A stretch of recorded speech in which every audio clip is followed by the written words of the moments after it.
네, 공보시구나 안녕하세요. 또 영상을 통해 영상을 보고 있는 친구들, 유튜브를 통해 영상을 보고 있는 친구들, 안녕하세요. 또 여러 선생님들, 그리고 학부모님들, 안녕하세요. 오늘 또 역시 말씀 묵상 우리 같이 해보도록 하겠습니다. 오늘은 19번째 시간, 이사야 6장 5절에서 13절 말씀입니다. 이사야 6장 5절에서 13절 말씀. 말씀 먼저 보도록 하겠습니다. 어, 그때 내가 말하기를 화 있을 것이다. 내가 망하게 되었다. 나는 입술이 부정한 사람이며 내가 입술이 부정한 백성들 가운데 살고 있으며 내 눈으로 왕이신 만군의 여호와를 보았기 때문이다. 라고 하였다. 그때 스랍 중 하나가 제단에서 타고 있는 숯을 부적하고 집어 손에 들고 내게 날아와서 그것을 내 입에 대면서 말하기를 보아라. 이것이 내 입술에 닿았으니 내 부정이 제거되었고 내 죄가 사해졌다. 라고 하였다. 그때 내가 말씀하시는 주님의 목소리를 들었다. 내가 누구오며 누가 우리를 위하여 갈까? 그때 내가 대답하기를 내가 여기 있습니다. 나를 보내주소서라고 하였다. 그때 여호와께서 말씀하셨다. 가서 이 백성에게 말하기를 너희가 듣고 또 들어도 깨닫지 못할 것이며 너희가 보고 또 보아도 알지 못할 것이다 라고 하여 이 백성의 마음을 둔하게 하고 그 귀를 막히게 하며 그 눈을 보지 못하게 하여라. 그렇지 않으면 그들이 그 눈으로 보고 그 귀로 듣고 그 마음으로 깨닫고 돌아와서 고침을 받을지도 모른다. 그때 내가 말하기를 주님 언제까지입니까 하니 그분이 대답하셨다. 성읍들이 황폐하여 주민이 없고 집마다 사람이 없으며 땅이 완전히 황폐하게 되고 또 여호와께서 사람들을 멀리 옮기시고 이 땅 가운데 버림받은 곳이 많아질 때까지이다. 아직 10분의 1이 거기에 남아있다 하더라도 그것마저 불타버릴 것이지만 마치 밤나무와 상수리나무가 잘려도 그 그루터기는 남아있는 것처럼 거룩한 씨가 그 땅의 그루터기가 될 것이다. 아멘. 이 보면 잠깐 이해를 돕기 위해 볼까요? 하나님께서 이사야 회개를 들으시고 용서해 주십니다. 그리고 하나님께서 보낼 사람을 찾으실 때 이사야가 자신이 가겠다고 합니다. 이사야는 하나님께서 어떤 일을 위하여 가야 하는지 묻지 않습니다. 이사야는 하나님의 용서를 경험한 이후 하나님께서 보내신다면 그 어떤 내용을 외쳐야 하는지 어디로 가야 하는지 따지지 않고 하나님의 보내심에 순종할 준비가 되어 있음을 알 수 있습니다. 하나님 앞에 죄와 회개하여 용서받는 경험을 하면 하나님 앞에 제한을 두지 않고 모든 말씀에 순종하려는 마음이 샘솟습니다. 하나님께서 주신 말씀을 이사야 선지자가 이스라엘 백성들에게 전하면 목숨도 장담할 수 없는 상황이 되지만 순종합니다. 네. 오늘 말씀이 어떤 말씀이냐면요. 이사야가 이제 지난 시간에 하나님을 만났어요. 환상 중에 성전 가득에 가득한 하나님을 만났어요. 그리고 나서 보니까 막 천사들이 막 거룩하다 막 하는 모습들을 보았습니다. 그러고 나서 그 모습을 바라본 이사야가 그 앞에 무릎 꿇고 화로다 나는 망하게 되었구나. 내 입술이 부정한 거로 또 내가 부정한 백성들 사이에 살고 있는 거로 내 두 눈으로 여호와 하나님을 바라보았다. 그렇게 자신의 모습을 한탄하고 있을 때 천사 중 하나가 그 숯불 하나를 가지고 와서 이사야의 입술에 딱 댑니다.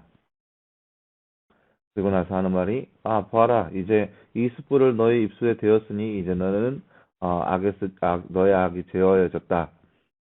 그리고 나서 하나님의 음성이 들기를 누가 나를 위하여서 갈까? 누가 이 백성들을 향하여서 갈까라고 할 때 이사야 선지자가 내가 여기 있으니까 나를 보내주십시오 라고 하자 하나님께서 말하기를 야 가서 그들의 눈을 안 보이게 하고 그들의 귀를 안 듣게 해라. 왜냐 그들이 보게 되고 또 그들이 듣게 되면 깨달아서 뉘우치게 될 것 같다. 이런 이야기를 하세요. 그러니까 그들이 너무 죄악 가운데 있어서 벌을 받아야 되는데 그 벌을 받기 전에 그들이 더욱더 완전히 하나님 앞에 돌아서서 하나님 앞에 그런 합당한 징계를 받는 그러한 모습이 이루어지는 상황에까지 이르기까지 이사야 선지자에게 명령하고 계십니다. 그리고 그거는 다 옮겨질 때까지 모든 것이 다 옮겨질 때까지 이야기하고 있습니다. 다른 주제 볼까요? 하나님께서는 내가 누구를 보내면 누가 우리를 위하여 갈까 말씀하셨을 때 이사야 선지자는 어떻게 대답을 하나요? 오늘 말씀에 보면은 내가 여기에 있습니다. 나를 보내주소서라고 대답하고 있습니다. 이사야 선지자의 대답에 하나님께서 무엇이라고 말씀해 주시나요? 9절과 10절 말씀을 보면은 가서 내가 너희가 듣고 또 들어도 깨닫지 못할 것이며 너희가 보고 또 보아도 알지 못할 것이다라고 하여서 그들의 마음을 둔하게 하고 귀를 막게 하고 눈을 보지 못하게 하라고 명령하십니다. 네. 서랍 중 하나가 이사야의 입에 무엇을 배웠으며 하나님은 이사야에게 무엇을 하라고 하셨나요? 바로 숯불을 배웠고요. 숯불을 배웠고 숯을 배웠고 그리고 가서 전하라라고 했습니다. 가서 전하라. 가서 그들의 마음을 둔하게 하고 눈을 안 보이게 하고 귀를 못 듣게 하라라고 했습니다. 당신 하나님 말씀에 순종하지 않고 내 영역으로 지키는 부분이 어디 있는지 잘 점검해 보십시오. 네, 여러분 삶 가운데 여러분이 순종하지 않고 아, 여러분 뜻하는 대로 행하는 것들이 무엇인지 한번 살펴봤으면 좋겠습니다. 그러니까 하나님 말씀대로 하는 것이 아니라 여러분 상식선에서 여러분이 가지고 있는 지식선에서 뭔가를 하는 것이 있는지 하나님 앞에 이것이 옳고 그름을 묻기 전에 여러분 생각에서 그것을 하는 것이 아닌지 한번 생각해 봤습니다.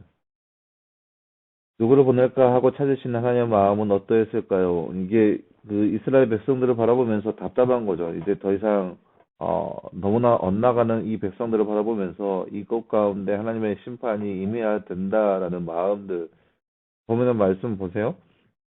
가서 백성들이 뉘우칠까, 그들이 들을까, 그들이 볼까 해서 그들의 눈을 어둡게 하고 귀를 듣지 못하게 하고 마음을 둔하게 하라라는 거예요. 왜요?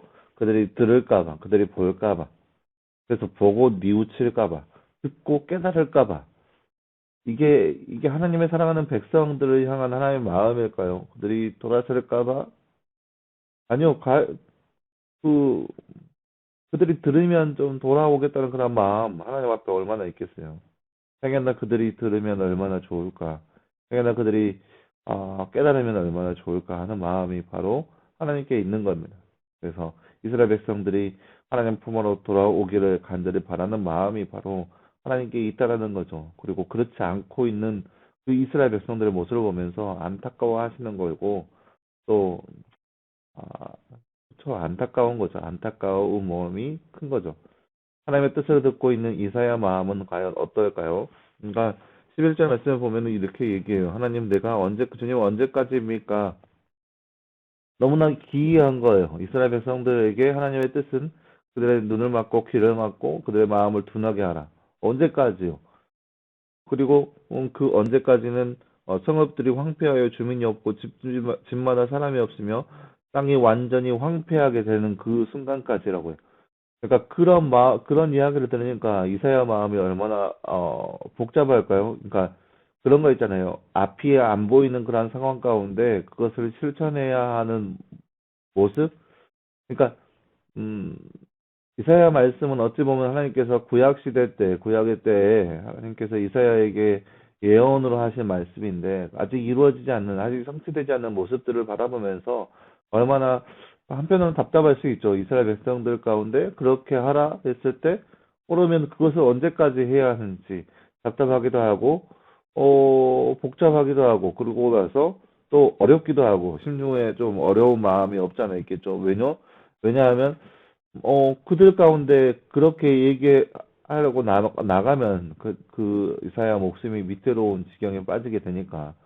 그래서 이런 상황을 놓고 어떻게 해야 되는지 두렵기도 하고, 걱정도 되기도 하고, 이사야 마음이 아마 그렇게 복잡하지 않을까, 그렇게 생각되어집니다. 네, 사랑하는 여러분, 오늘도 역시 말씀을 같이 살펴봤는데요. 이사야 시대 때 하나님의 마음이 어떠한지, 하나님을 향하여서 돌이켜 등을 세우고 있는 그 이스라엘 백성들의 모습이 얼마나 하나님 마음을 아프게 했는지, 그리고 그렇기 때문에 이사야를 보내서 그들의 마음을 둔하게 하고 있는 하나님 마음은 얼마나 안타까운지, 그리고 그렇게 보냄을 하는 이사야의 모습은 얼마나 또, 불안정하기도 할 것이고, 또 그런 마음들이 아마 이사야 마음 가운데 있을 것인데, 그런 마음을 가지고 있을 때, 이사야는 또 어떠한 것을 따지기보다 하나님 이거 아니지 않나요라고 따지기보다 하나님 말씀에 순종하였던 사람이 바로 이사야였습니다. 그래서 사랑하는 여러분, 이게 하나님의 종으로서, 그러니까 하나님의 백성으로서 우리의 모습은요, 내 뜻과 내 생각과 나의 상식에 맞는 그런 모습으로 살아가는 것이 아니라 하나님 말씀대로 순종하며 살아가는 거예요. 과연 이게 맞나? 이게 틀린가?라고 생각하는 것이 아니라 하나님 말씀대로 가라 하면 가는 것이고 멈추라 하면 멈추는 것이고 이것이 바로 순종의 삶이고 이것이 복종의 삶이고 이게 하나님의 백성의 삶이라는 거죠. 이러려면 하나님 말씀을 더욱더 가까이 해야 하나님의 뜻을 알 수 있겠죠. 따라서 사랑하는 여러분, 이 땅 가운데 살아가면서 어느 하루도 살아가면서 하나님 말씀에 더욱더 순종하는 삶, 하나님 말씀에 더욱더 이끌림 받는 삶, 하나님 말씀에 뭐라고 말씀하시든지 간에 그 말씀대로 실천할 수 있는 삶이 바로 우리의 삶의 모습이 되었으면 좋겠습니다. 내 상식으로 아니라 내 생각으로 아니라 하나님 말씀으로 살아가는 삶이 바로 저와 여러분의 삶의 모습이 되었기를 간절히 소망합니다. 함께 기도하겠습니다. 사랑하는 하나님 감사합니다. 주님 오늘 말씀에 이사야가 하나님 말씀을 따라 하나님의 놀라우신 뜻을 듣는 그런 순간을 우리가 말씀을 통해서 바라보았습니다. 하나님 이 땅에 우리도 살아가면서 우리의 생각과 우리의 상식에 맞는 삶을 살아가기 위해 노력하는 것보다 하나님 말씀에 따라 하나님의 뜻에 따라 하나님의 그 거룩하신 진리를 따라 움직일 수 있는 우리의 모습 되게 하시고 그대로 실천할 수 있는 우리의 삶 될 수 있도록 우리 삶 가운데 놀랍게 역사하여 주시옵소서. 주의 말씀에 따라 움직이게 하시고 주의 말씀에 따라 순종하는 삶이 바로 우리의 삶 될 수 있도록 우리 삶 가운데 함께하여 주시옵소서. 모든 말씀 감사드리며 살아계신 예수님의 이름으로 기도하였습니다. 아멘. 네, 여러분 감사합니다. 내일도 역시 말씀 묵상 시간이 있습니다. 여러분 기억하시고 말씀으로 같이 하나님을 더욱더 알아갔으면 좋겠습니다. 날씨가 이제 오늘 또 약간 비가 오고 있는데 날씨에 따라서 여러분 감기 조심하시고 건강한 모습으로 이제 다시 되었으면 좋겠습니다. 여러분 수고했습니다. 내일 뵙겠습니다.